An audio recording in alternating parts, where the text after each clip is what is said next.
This is Bob Lederer. Thank you, Ralph and Betty, for inviting me, and hello to all the listeners.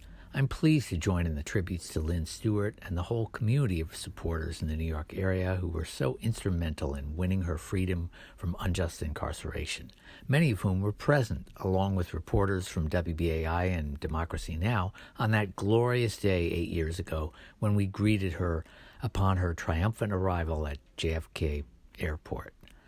Lynne had been railroaded to conviction and stiff sentence, supposedly for too zealously representing her client, but actually for fearlessly representing many people considered by the U.S. government as pariahs, people who had militantly opposed racism and fought for social justice, in short, political prisoners. I appreciated so many things about Lynne: her humility, her fierceness, her commitment to oppose white supremacy, not just in word but in deed, her solidarity with freedom fighters facing state repression, and her support for queer people's human rights, something that had special meaning for me as a gay man.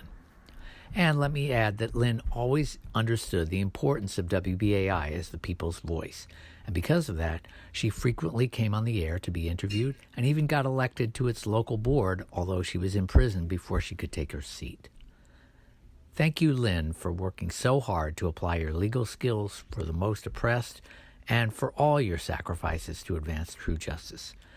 Many of those sacrifices, which ultimately cost your life, were needlessly inflicted on you by a federal government under both Republican and Democratic presidents that viewed the power of your example as a threat.